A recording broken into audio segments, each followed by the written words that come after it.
Welcome sa klase ni Sir Roja, ang klase na parang nagkwekwentuhan pero may matututunan. Ang klase na para sa lahat, lalo na sa mga nahihirapan. Basta kay Sir Rojan, ibang klase. Let's go! So last video natin, diniscuss natin yung mga topics related sa auditing. No? So far, we have provided topics management about the four subjects. Now na natin, FAR.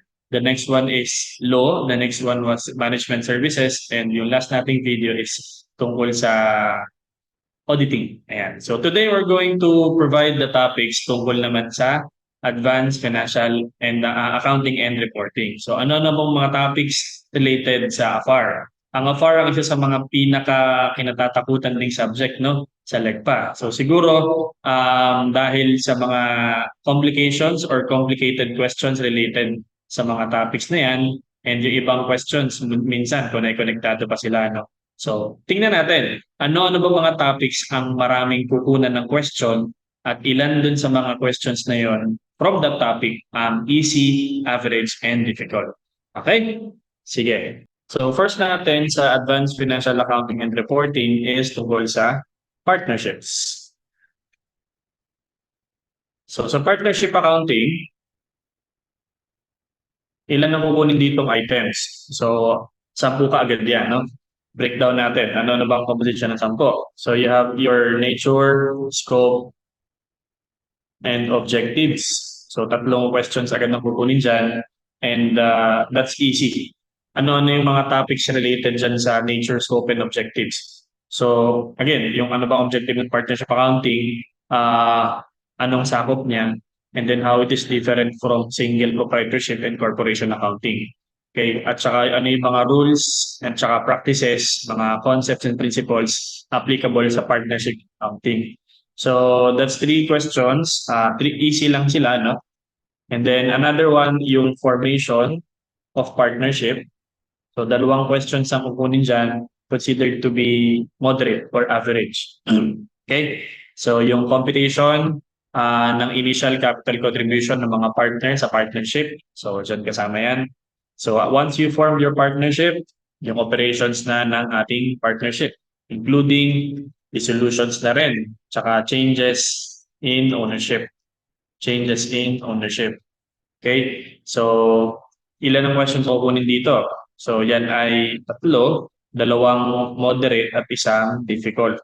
So, dito sa operations dissolutions and changes in ownership ng interest ng partners, kasama rin dito yung pag-compute mo ng changes in capital balances dahil sa nagkaroon ka ng bagong partner na inadmit by purchase of investment or by purchase of interest or by investment.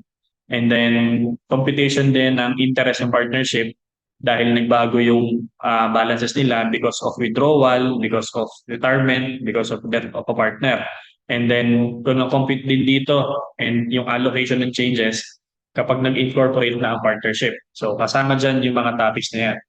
So after the operations, what else? Liquidation of partnership. So how many questions ang kukunin dyan? Dito, dalawa. So, din sa dalawang yan, ano bang pwedeng maging kasama dyan sa liquidation ng partnership?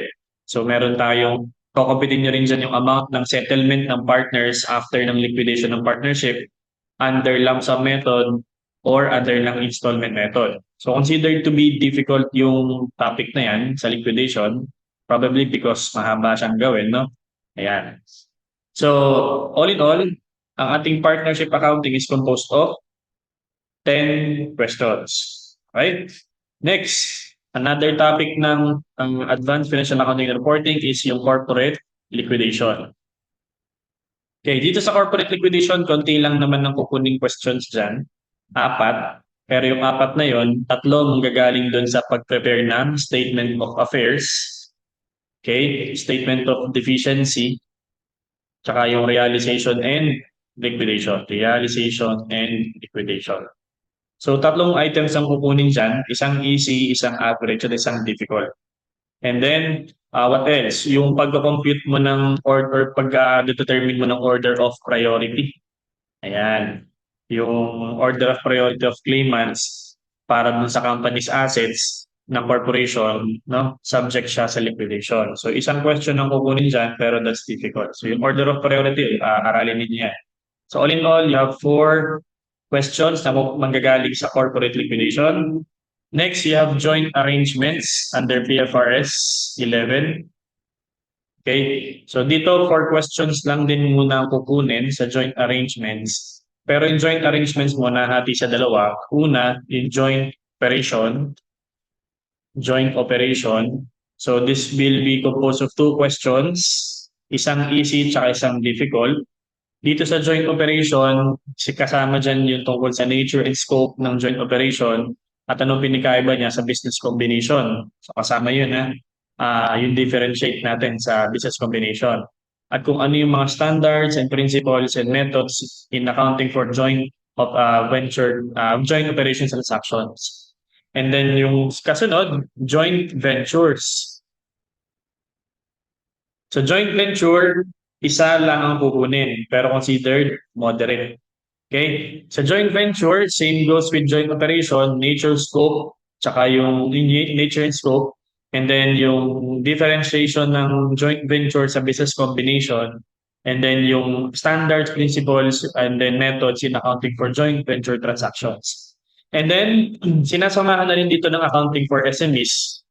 Okay, isang question yan, pero considered to be difficult. Right? Yan. Next is you have revenue recognition. Revenue recognition. Ayan. So dito medyo nagkaroon ng parang confusion kasi hindi magkakatapat yung number of items per topic kaya siguro para hindi tayo malito kung ano uunahin. Siguro aralin niyo na lang din lahat yung revenue recognition kasi medyo marami yung topics na ibibigay dito. Medyo marami questions, 10 questions ang manggagaling sa revenue recognition. Ano bang composition ng revenue recognition? Di yung revenue from contracts of customers. Revenue from contracts with customers. Okay? And then what else? What else? And kasama din sa revenue from contracts with customers, yung 5 steps natin. 5 steps model framework ng revenue recognition. Tapos yung other revenues kasama ng right of return, principal agent relationships, tapos meron din tayong mga non-refundable upfront fees, no? Licensing and royalties, repurchase arrangements, what else?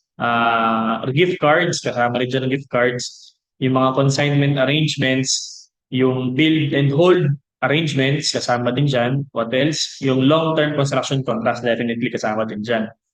So since hindi natin ma-identify kung ilang questions ang kukunin dyan, at medyo nagkaroon nga ng parang misalignment ng questions, number of questions. So para safe na rin tayo, basta 10 ang kukunin dito sa revenue recognition. Okay? So dito sa revenue recognition, what else? Yung may kinalaman sa revenue, cost, and gross profit. Okay? Paano mag-determine ng revenue, ng cost, at saka ng gross profit under ng overtime percentage of completion. Okay? Yung ating POC. No? What else? Under ng input method, including yung cost to cost at saka yung efforts expense method. Another one, yung output method, which is point in time cost recovery method or yung zero profit approach.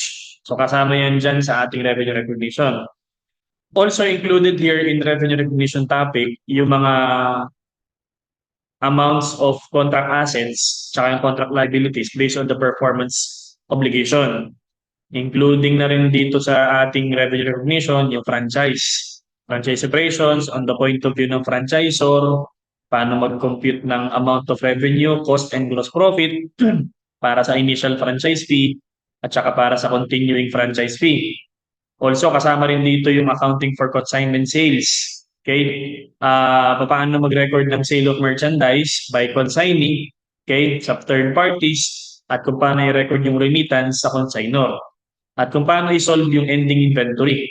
Okay? Also, part ng consignment sales, yung computation ng amount ng cost of goods sold on the part of the consignor at saka yung profit or loss niya.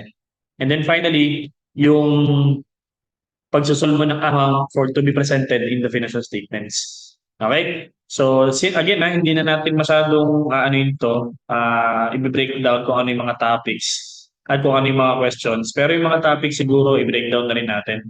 Okay? Sige. Ano nga yung sabi ko kanina? Revenue from contracts with customers, including yung other revenues na rin. So, yung 5-step model framework, other revenues. So, ang dami ko sinabi kanina, no? What else? Yung cost, cost profit or revenue, cost, and gross profit under nung iba't ibang method. POC, percentage of completion method, input method, tsaka yung output method. Yung output method, kasama din yung cost recovery method. And also yung zero profit approach. Okay? What else? Mga contract assets, contract liabilities, under performance obligation, contract liabilities, under performance based on the performance obligation. Based on the performance obligation. Ayan. And then also kasama dito yung franchise, franchisor's point of view. Okay. And then, so lagyan natin dito, franchisor's point of view. Okay. And then, so lahat na may kinalaman doon, initial franchise fee, tsaka continuing franchise fee. Consignment sales, kasama rin dyan. Okay. And then, yeah. So all in all, that's 10. Yung mga topics under ng revenue recognition. Ilan doon sa 10 yan na easy. So out of 10, 2 easy, 5 average, and 3 difficult. Okay? So yan, hindi kasi malinaw sa TOS ng AFAR dahil medyo nagulo yung alignment eh. Okay? So let's move on. Kasunod natin ng revenue recognition is yung home office. Okay? Home office. Tapos yung branch and agency transactions. So dito apat lang din ng questions na kukunin. So part nito yung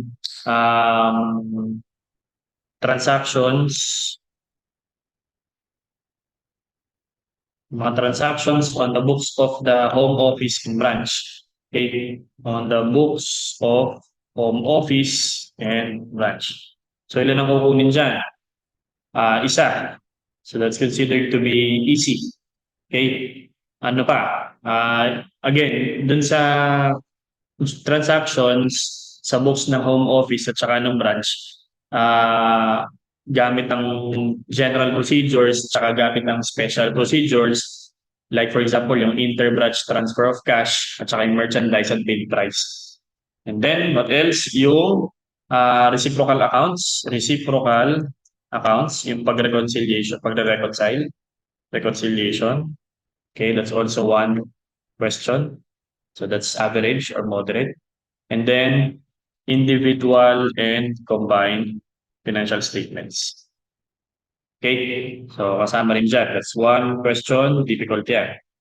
And then finally, under pa rin ng home office, branch, and agency is yung impact sa financial statements ng agency transaction. Okay, impact in the financial statements of agency transactions. So anong impact ng agency transaction sa financial statements? So that's also one question considered to be difficult. So you have 4 questions related to home office, branch, and agency transactions. Then what else? Next is yung business combination. Okay? Business combination which is under PFRS 3. Yan. Lagyan ko lang ito ng freeze.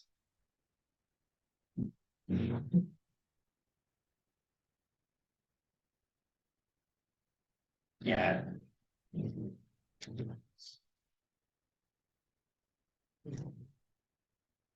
Okay, so dito sa business combination, under PFRS 3, ilan ang kukunin? So that's 6 question. Mas marami pa rin talaga yung revenue recognition. So sa business combination, meron tayong sa kasama dito sa topics niya, yung nature, scope, and characteristics of business combination. Yan.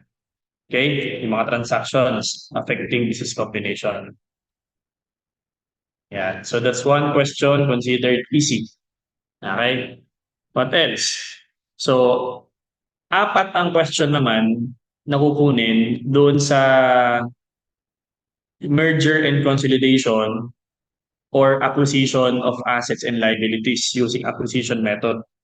So yung acquisition method, okay, aralin niyo yan. That's 4 questions. Okay? Doon sa apat na tanong na yon, tatlong average, isang difficult. Ano bang ginagawa doon sa acquisition method na yan? Part ng statutory merger and consolidation or yung acquisition ng liabilities and assets and liabilities. So, i-determine mo yung consideration sa net transfer, i-recognize mo yung acquired assets and liabilities, i-recognize mo at i-measure mo yung goodwill at yung gain from bargain purchase. Tapos yun, yung journal entries sa books ng acquirer. So that's 4 questions. Okay? Yeah, 3 average, isang difficult. And then lastly, yung proper financial statements presentation. Okay? Yeah. Dahil sa business combination transaction. So that's one question, then that's considered difficult. Okay? Ayan. So dahil nagkaroon ka ng business combination, ano yung paano yung proper financial statement presentation as a result nga ng business combination transaction. Next topic under ng AFAR is yung separate financial statements or PAS 27. Okay? So ilan ang kukunin questions dito? 4. Okay? So dito, yung may kinalaman sa carrying amount ng investment in subsidiaries, investments in associates, investment in joint ventures, at yung effect ng mga investment na yon sa profit or loss using cost method at saka yung under na rin ng methods ng PAS 39 and under ng PFRS 9.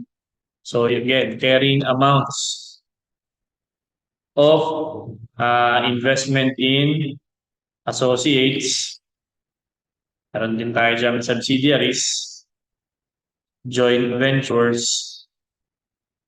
what else? At yung effect niya and its effect in profit or loss.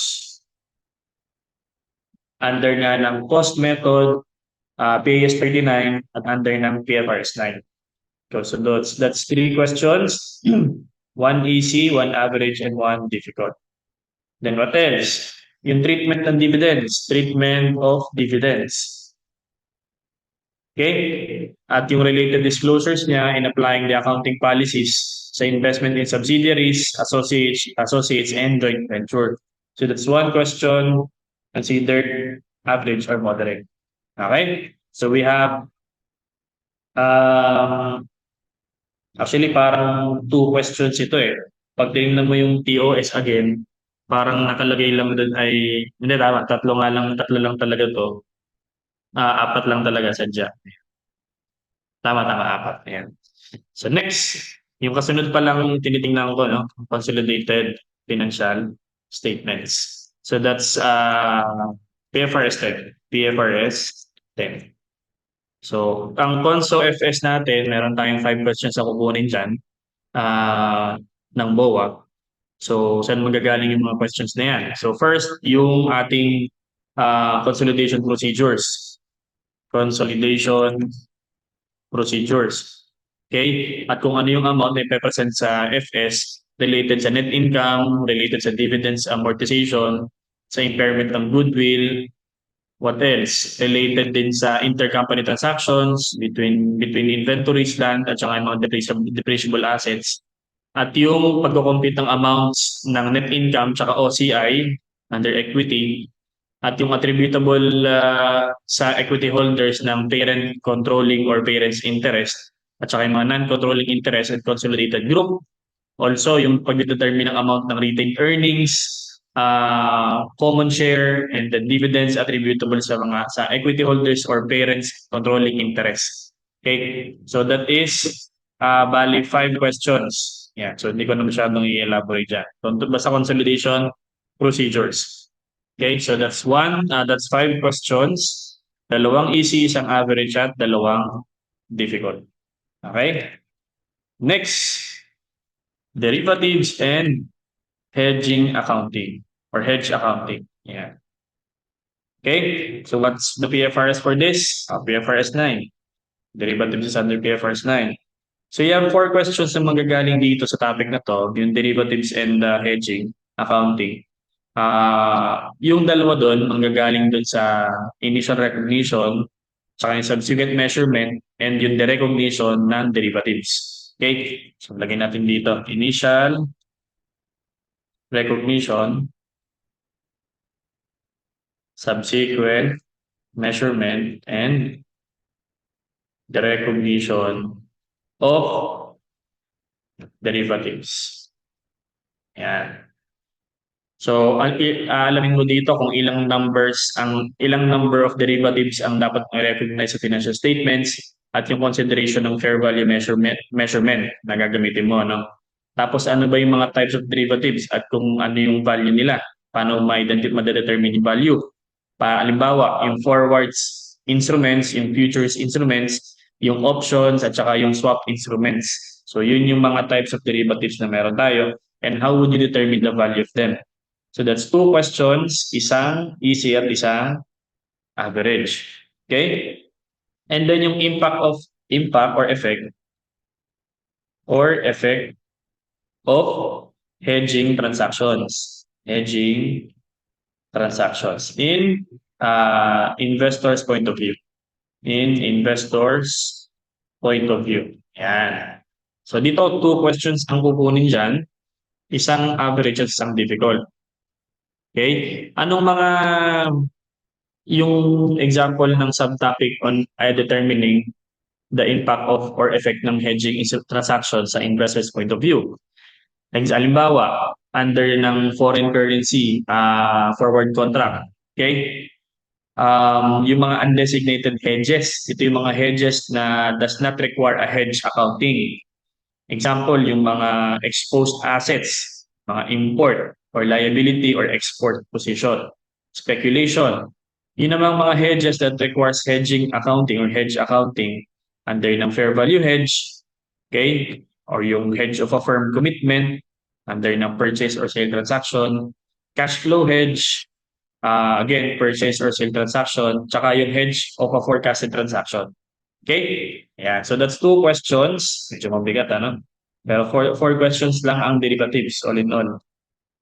Okay? Next, translation of foreign currency. Yan. Financial statements. Under PAS 21, tsaka PAS 29. Okay? So, ilan ang questions na kukunin dito? 3. Okay?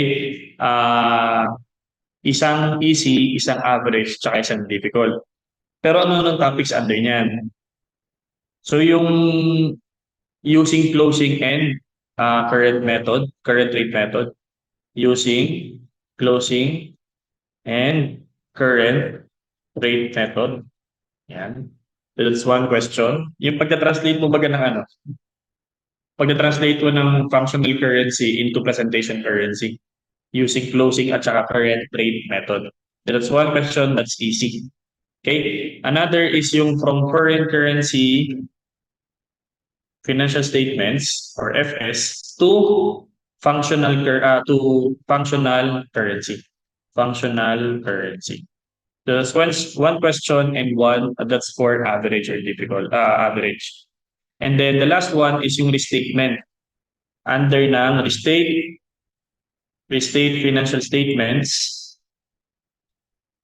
on a hyperinflationary economy. Okay, so yung functional currency of a hyperinflationary economy. Yan, that's one question and one that's difficult. So all in all, ang translation natin, FS translation natin is 3 questions. Okay? Yan. Next, kasama din ang not for profit ha. Baka hindi niyo na ano yan. Na-check. Not for profit organizations. So isasama din yan sa board exam. 2 questions lang naman yan. Pero still, baka naman ito yung kumbaga, maging dahilan mo bakit ka pa nakapasa, no? Dahil sa not-for-profit organization. So, huwag kakalimutan yan, ha? So, ano ba yung mga example niya? Hindi siyempre yung mga business transactions at financial reporting implications ng isang voluntary health and welfare organization. So, sunod ko dito. Mga voluntary health and welfare organizations. Yan. What else? Yung mga hospitals, and other healthcare organizations, mga colleges and universities,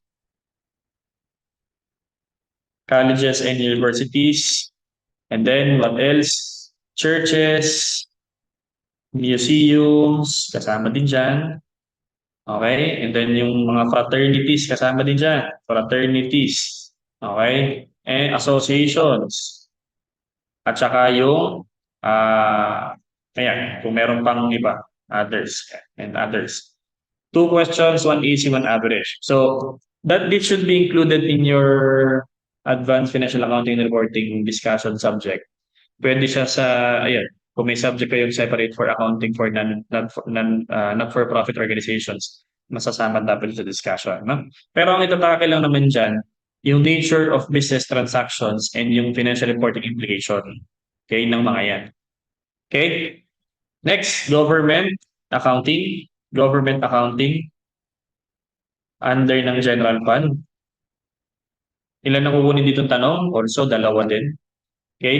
So dito, dinidiscuss lang dito yung basic concepts ng government accounting.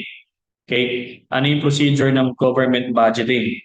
Ano yung mga accounting policies under ng GAM, yung Government Accounting Manual? At kung ano yung mga journal entries under ng Books of National Government Agency. So, 2 questions ang kukunin dito. That's one easy and one moderate. Okay? So, again, basic concepts. Okay? Yung procedures in government budgeting. What else? Again, sabi ko nga na kanina, accounting policies under ng GAM, Government Accounting Manual, at yung journal entries under ng Books of National Government Agency. Okay? So, next, cost accounting. Ito, nilipat na rin sana ito dati kasi this is also part of MAS, pero kasama na siya sa APAR, no? So, cost accounting, medyo maraming kukunin dito topic. So, masterin niyo yung cost accounting, guys, ha? Cost accounting, ano mga topics ang kasama dyan? Di yung systems of cost accumulation. Okay? Ano yung mga yon? Actual costing, normal costing, tsaka standard costing. Isa lang naman yan. So, sayang din naman, no? 1 question. Next is yung job order costing. Ilan ng question na kukunin dyan? 2. Okay? Isang easy, isang difficult. Dito sa job order, yung mga transactions under ng job order costing, paano mag-compute ng cost of goods manufactured tsaka sold, how do we account for spoiled units or the work costs, and then ano yung mga cost accumulation procedures para sa materials, labor, and overhead. Okay? Next, process costing. Also, 2 questions lang ang kukunin dito. Tsaka easy at difficult, easy at average pa nga eh. Dinaig pa ng job order costing. Difficult yung kanya. Anyway, so ano mga kasama dito dinidiscuss sa process costing? Pwedeng yung transactions, using process costing procedures, yung cost of production under FIFO, tsaka weighted average. How do we account for the lost units, for the scraps, for the wastes, for the spoilages, and yung reworks, at saka yung normal lost units, normal lost units for ending inventory, tsaka yung abnormal lost units. Okay? And then yung cost procedures for materials, labor, and overhead. So all in all, dalawang question po kunin dyan. Dadalawa lang. Meron ding backflash, JIT. Okay? Costing system. So, huwag pababayaan to. Minsan, napapabayaan to na isama sa mga lecture ng cost accounting. So, huwag itong pababayaan. Okay, so that's one question, pero that is moderate. Okay? So, yung paano mag-determine ng cost, materials, labor, and overhead sa, tapos iba-backflash mo siya sa finished goods. Okay? Next is activity-based costing. Activity-based costing. Okay? System. Or tawag natin dyan is ABC. ABC system. Okay? So dito, isa lang din ang kukunin. Isang question lang. More on average. Okay? So ano yung topic sa kasama dyan? I-allocate mo yung cost using activity-based costing system versus traditional costing. Traditional costing, yung isa lang ang ginagamit mo cost allocation. No? Paano mag-compute ng total manufacturing cost at yung cost per unit using ABC tsaka using traditional costing. At saka yung concepts of activity levels, cost pools, and activity drivers. At kung paano i-determine yung cost pool rates and yung application niya sa overhead costs. Next is joint and byproducts. Okay? Ilan ang kukunin dito tanong? So, dito ay dalawa. Isang average, isang difficult. Okay? So, dito sa joint and byproducts, again, yung tatlong methods natin, ano? Yung iba't ibang methods natin ng joint cost allocation. Sales value method or yung market sales value method or yung market value split of coin. Meron din tayong tinatawag dyan na hypothetical market value approach, okay? Or yung NRV approach or net realizable value method. Meron din tayong production output method, okay? Another way of allocating joint costs. Tawag din natin dyan, average unit. Okay? And then meron ding weighted average method sa pag-allocate ng joint costs. Okay? And then also yung may products related topics. Okay? Finally, meron tayong service cost allocation. Okay, so merong tanong dyan, no? Isang question, pero difficult pa. Okay? Ayan. So dito yung parang departmentalization na tinatawag. Yung under direct method, step down, or reciprocal. Okay? And then, yung other topics under ng AFAR, other special topics under ng AFAR. Ano yan? So ito bago din to, no? Yung kasama natin sa accounting for insurance contracts. So insurance contracts, kasama dyan. Okay, that's one question. Pero that is easy. So siguro dahil hindi naman siya masyadong ina-apply din sa practical setting kasi bihira naman ang mapunta halimbawa na nag-handle ng insurance, no? So that's PFRS 17, one of the latest sa PFRS standards. Okay, ano ba nakalagay dito sa insurance contracts? Ano yung mga iba't ibang types of insurance contracts and yung application of changes in accounting policies. Tapos yung pag-recognize at yung pag-measure ng insurance at saka reinsurance contracts. So, simple lang yung kanyang nasa table of specification, no? So, siguro dahil hindi siya masyadong sa ngayon. Okay, so isa lang dyan and then easy ang question. So huwag masyadong problema sa insurance contracts, no? Basahin lang, intindihin. Okay? Next is yung BOT, accounting for BOT or yung build, operate, and transfer. Okay? Under ng IFRIC 12. Okay? So ilan ng questions ang kukunin dyan? Isa lang din, and that is easy. Okay? So anong mga isasama mong aralin dito? Yung recognition tsaka measurement ng build, operate, and transfer arrangements at saka paano ma-determine yung value of financial assets and intangible assets. Okay? So yun. Yun lang naman ang kukunin doon sa BOT. Okay? So all in all, we have how many topics? Okay? So you have 1, 2, 3, hanggang sa partnership. You have 15 topics, no? Then bawat topic may kanya-kanya subtopics. So all in all, ang subject na AFAR have has 70 items. Okay? So that is 21 easy, 28 average, and 21 difficult. Kung papansin ninyo, parang parehas yung distribution of questions, easy, average, at saka difficult. Maybe because BOA wants us to pass. Yung easy 21, yung 28 average, so 49 na kagad yun, again 70 yun. So kung hindi mo man maitama yung difficult, at least dapat masagutan mo yung easy and average. So at least BOA is helping us naman to pass. Dahil nga hindi niya masyado dinamihan sa difficult, no? Pinantay niya lang sa easy. And then yung ginikna niya yung average para at least is magkaroon naman ng challenge, no? So, anong mga topics ang dapat mong pagtuunan ng pansin? Number one, revenue recognition, 10 items yan. Pangalawa, kagandahan naman sa AFAR, no? Hindi related yung ibang mga topics minsan sa ibang topics. So kahit talunan mo na kagad yun, aralin mo to. Or kung halimbawa, wala ka ng time, mas balikan mo itong topic na to kasi mas marami siyang question na isasama. What else? Meron din tayong partnership. Ilan yung partnership na yan? 10 din na, I suppose, 10 din to. Yan. So, dapat ma-perfect mo yung ma-master mo yung partnership accounting kasi 20 na yan. 20. 10 sa partnership, 10 sa revenue recognition. And then, we have business combination, 6. Marami rin yan. You have your 5 consolidation procedures, etc. etc. Cost accounting, definitely. Okay? Cost accounting, ilan yan? Let me check. That's 10. Oh, 10 questions din yan.